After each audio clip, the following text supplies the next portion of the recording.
नमस्कार दोस्तों, आपका स्वागत है अपने करंट अफेयर्स के यूट्यूब चैनल पे। आज इस वीडियो में दोस्तों हम जनवरी 2020 के 20 महत्वपूर्ण प्रश्नों के बारे में चर्चा करेंगे। साथ ही उनसे जुड़े हुए अन्य संबंधित तथ्यों के बारे में भी हम इस वीडियो में चर्चा करेंगे। आइए दोस्तों, इस वीडियो को शुरू करते हैं।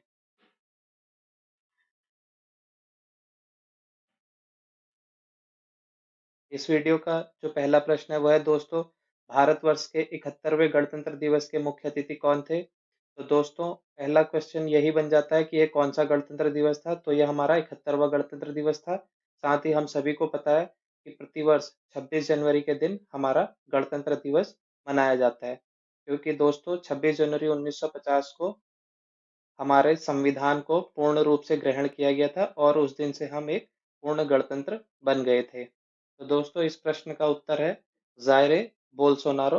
जायरे बोल्सोनारो ब्राजील के राष्ट्रपति हैं।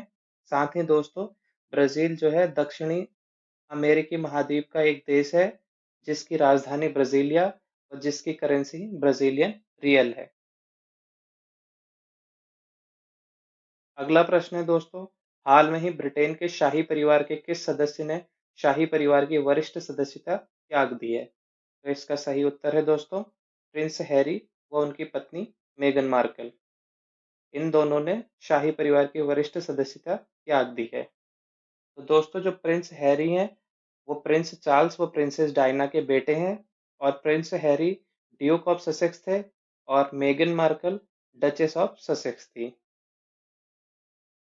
अगला प्रश्न है दोस्तों, हाल में ही किस राज्य में बोडो आंदोलन समाप्ति के लिए केंद्र सरकार, राज्य सरकार व बोडो प्रतिनिधियों के मध्य समझौता हुआ है? तो इसका सही उत्तर है दोस्तों, असम राज्य।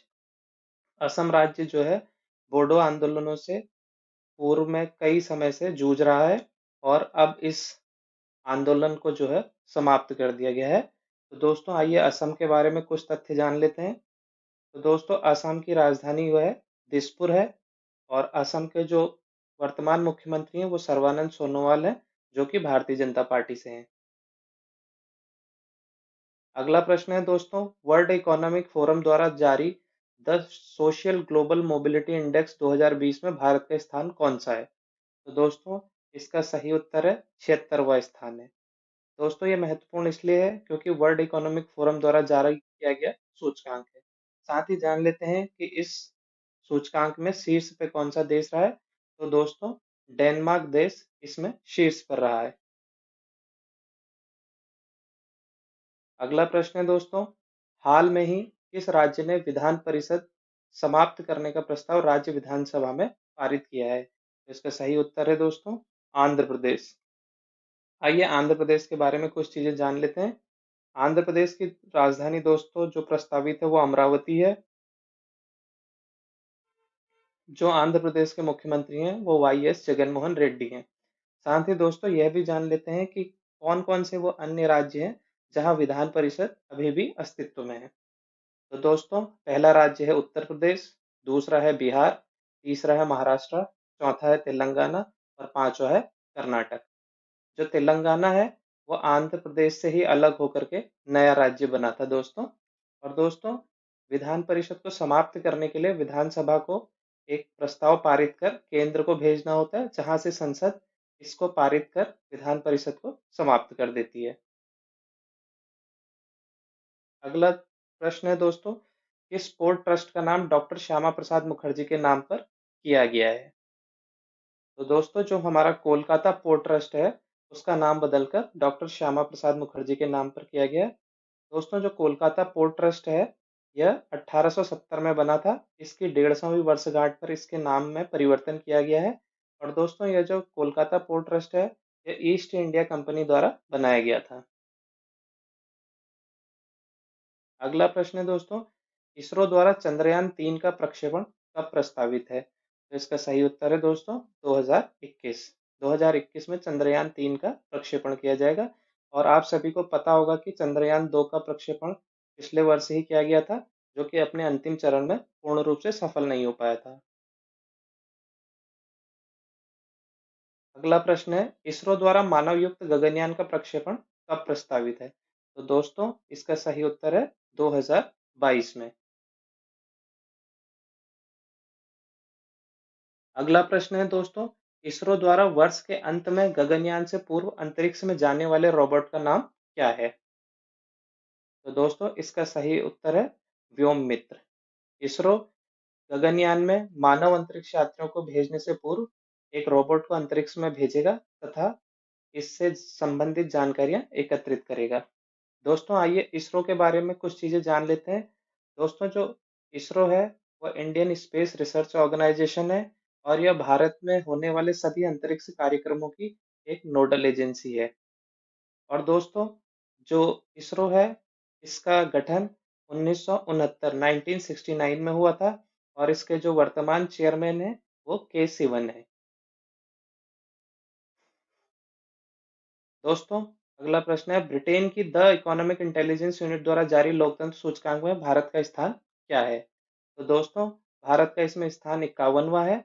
साथ ही जान लेते हैं कि शीर्ष में कौन सा देश है। तो शीर्ष में जो देश है दोस्तों वो नॉर्वे है। लोकतंत्र सूचकांक में भारत का स्थान क्या है यह भी पूछा जा सकता है प्रश्न, तो यह ध्यान रखिएगा।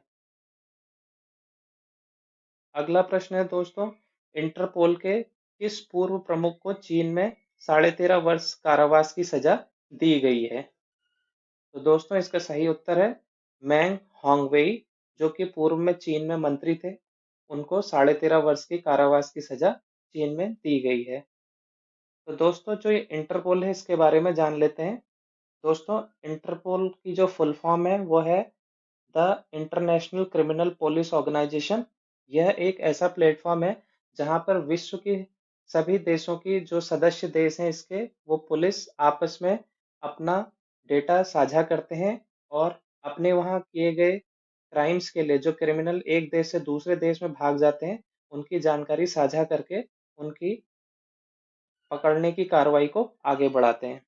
दोस्तों इंटरपोल के अभी 194 सदस्य हैं और इसका मुख्यालय लियोन फ्रांस में है। अगला प्रश्न है दोस्तों, राष्ट्रीय चिकित्सा आयोग के पहले चेयरमैन कौन बने हैं? तो दोस्तों प्रोफेसर सुरेश चंद्र शर्मा राष्ट्रीय चिकित्सा आयोग के पहले चेयरमैन बने हैं। दोस्तों जो चेयरमैन का पद है राष्ट्रीय चिकित्सा आयोग के वो अधिकतम 3 वर्ष या 70 वर्ष की आयु जो भी पहले हो उतने तक ही धारण किया जा सकता है। अब दोस्तों यह जान लेते हैं कि राष्ट्रीय चिकित्सा आयोग है क्या। तो दोस्तों जो राष्ट्रीय चिकित्सा आयोग है यह एक शिक्षा नियामक के तौर पर अब कार्य करेगा। जो इससे पहले शिक्षा नियामक अर्थात एजुकेशन रेगुलेटर था मेडिकल एजुकेशन का, मेडिकल काउंसिल ऑफ इंडिया, उसको समाप्त कर दिया गया है। अगला प्रश्न है दोस्तों, हाल में ही चीन में जनवरी 2020 में कौन से वायरस का प्रकोप सामने आया है? तो दोस्तों इसका सही उत्तर है corona virus. Novel corona virus जो है इसका सही उत्तर है। कोरोना वायरस पहले से ही जाना गया है और जो इसको नाम दिया गया है वो दिया गया है कोविड-19, जिसमें सी ओ कोरोना के लिए, वी आई वायरस के लिए और डी है डिजीजेस के लिए और 19 2019 को दर्शाता है। अगला प्रश्न है दोस्तों, 16वीं भारत वन स्थिति रिपोर्ट के अनुसार सर्वाधिक वन क्षेत्र किस राज्य में? तो दोस्तों यह कौन सी रिपोर्ट थी? 16वीं भारत वन स्थिति रिपोर्ट है। तो इसका सही उत्तर है दोस्तों मध्य प्रदेश। मध्य प्रदेश में सर्वाधिक वन क्षेत्र है। अगला प्रश्न इसी से संबंधित है दोस्तों, 16वीं भारत वन स्थिति रिपोर्ट के अनुसार भारत का कितना प्रतिशत वन क्षेत्र है? तो दोस्तों इसका सही उत्तर है 24.56%। जो भारत के संपूर्ण क्षेत्र है उसके कितना प्रतिशत क्षेत्र वन क्षेत्र में आता है। अगला प्रश्न दोस्तों, सुशासन सूचकांक में भारत में राज्यों को रैंकिंग के लिए कितनी श्रेणियों में विभक्त किया गया है? तो दोस्तों इसका सही उत्तर है 3 श्रेणियां। अब ये श्रेणियां कौन सी हैं ये जान लेते हैं। पहली श्रेणी है दोस्तों पर्वतीय एवं पूर्वोत्तर के प्रदेश। दूसरी श्रेणी है दोस्तों केंद्र शासित प्रदेश और जो तीसरी श्रेणी है दोस्तों वह है उपयुक्त के अलावा शेष प्रदेश। आइए अब अपनी अपनी श्रेणी में जो राज्य प्रथम है उनके बारे में जान लेते हैं। पर्वतीय एवं पूर्वोत्तर में हिमाचल प्रदेश प्रथम स्थान पर है। केंद्र शासित प्रदेशों में पुदुचेरी प्रथम स्थान पर है और जो अन्य शेष राज्य हैं उनमें तमिलनाडु सुशासन सूचकांक 2019 में प्रथम स्थान पर है। अगला प्रश्न है दोस्तों, दूसरी तेजस रेलगाड़ी का परिचालन कौन कौन से रेलवे स्टेशन के मध्य प्रारंभ हुआ है?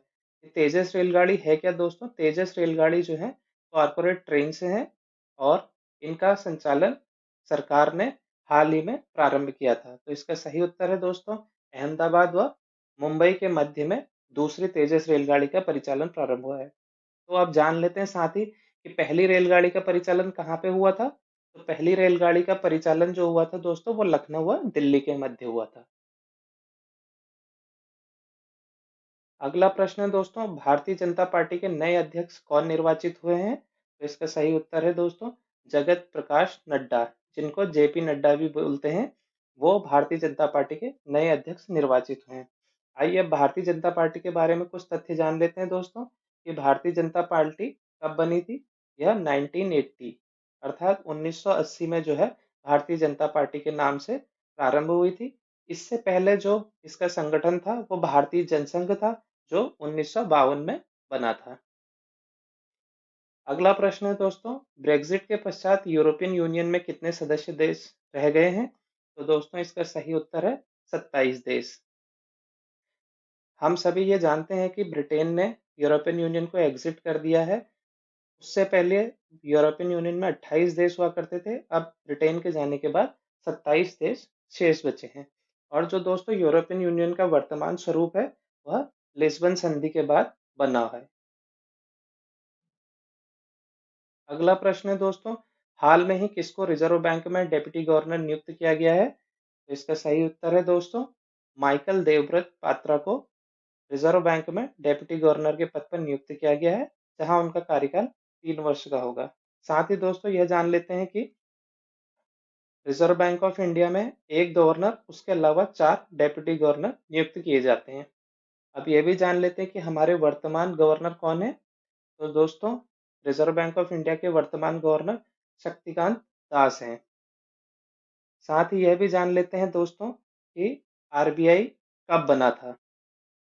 तो जो आरबीआई की स्थापना हुई है दोस्तों, वो 1 अप्रैल 1935 को हुई थी और आरबीआई की जो स्थापना हुई थी वह आरबीआई एक्ट 1934 के द्वारा हुई थी। और जो इसकी संस्तुति दी थी वो हिल्टन और यंग कमेटी ने दी थी। साथ ही दोस्तों यह जान लेते हैं कि आरबीआई राष्ट्रीयकरण कब हुआ था। तो 1 जनवरी 1949 को दोस्तों आरबीआई का राष्ट्रीयकरण हुआ था। साथ ही एक और तथ्य जान लेते हैं दोस्तों, कि जून 1948 तक भारतीय रिजर्व बैंक पाकिस्तान का भी केंद्रीय बैंक था।